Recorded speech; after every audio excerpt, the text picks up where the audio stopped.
I grew up in the woods. I grew up in an A-frame in the Sierras, close to Tahoe. Well, in Tahoe, I don't know what I'm saying. West shore of Lake Tahoe in California, and like at the back of a neighborhood, up a mountain, like uphill both ways, kind of thing.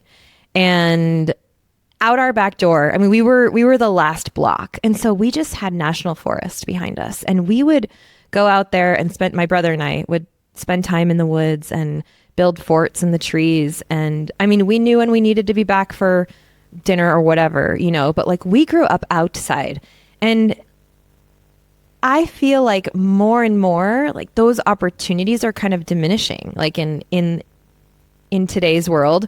But it depends on where you live. And I understand that, because if you live where there's access to forest, your kids are going to grow up outside in the forest. And looking at where you live, this is Oslo. We're talking, first of all, Oslo was, I will say, way cooler than I expected, because I'm not a city person, but Oslo didn't feel like a big city. Kind of just felt like a big neighborhood almost. And I love that. Like, to me, the big cities that I'm not so enamored with are the tall ones, with the skyscrapers, and you can't see the sky. Like, I need my open sky.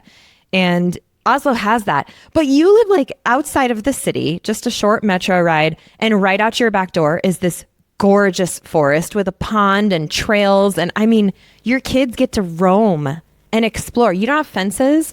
Neither did I. Like, you live close with your neighbors. That is one difference, I guess. In Tahoe, like, every other house was a vacation home. And so, like, we didn't have a lot of kids on our block, but we had a few, and we would find them, but your kids get to grow up just in this environment where they're free to roam. And I think I mean, it definitely made me, it definitely had an impact on who I am now, the way that I was raised.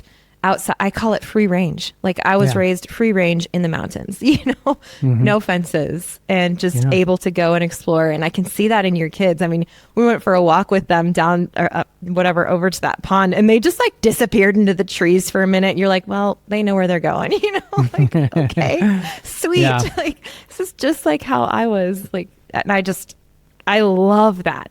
I love that for your kids. I love that for your family. Like, I think that that's what we need. We love it too. Yeah, there's the Norwegian concept of friluftsliv. I'm sure you talked about it when you were on your trip. Yeah. The like fresh air life, being outside. It's a huge value here. And it was definitely one of the things that drew us, or at least drew me here. And, having nature nearby, I think, yeah, I mean, sometimes with kids just go off, we're like, oh, I hope they, we'll get back before it's dark. I don't know. No, we keep tabs on them. But it's, for practical purposes, I always like to give some actionable takeaways in episodes like this. And we did when we were looking at moving out of the apartment we had in Oslo, because we were living in like a 2-bedroom apartment with 2 kids that was 52 square meters, which is basically like 600 square feet. It was, it was pretty cramped. We're like, we need to get out. And we, just made a checklist of the things that we wanted. And my wife grew up in the countryside in Norway. And I grew up near, it was a small patch of forest in suburban Philadelphia, and it was next to a highway, but it was still a forest that I got to play in all the time. And we just wanted to be near some nature, So we just like kind of filled out. I always encourage people, like, the whole lifestyle design thing, right? That ties in with any, people that want to live the travel lifestyle, even for a period of time. Just like making a simple checklist of kind of figuring out what are the things I actually value right now.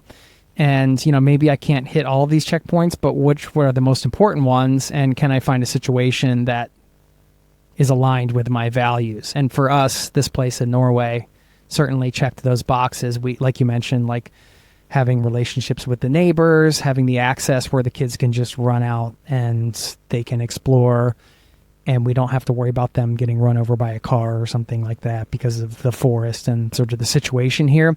It just checked a lot of boxes for us. So when this spot came up, we already kind of knew from a lifestyle perspective what we wanted. And then we were able to pull the trigger pretty quickly. So I like that reverse engineering of lifestyle first, and then find the situation that matches as much of that as you can. There's no perfect place, I don't think, but yeah. Yeah.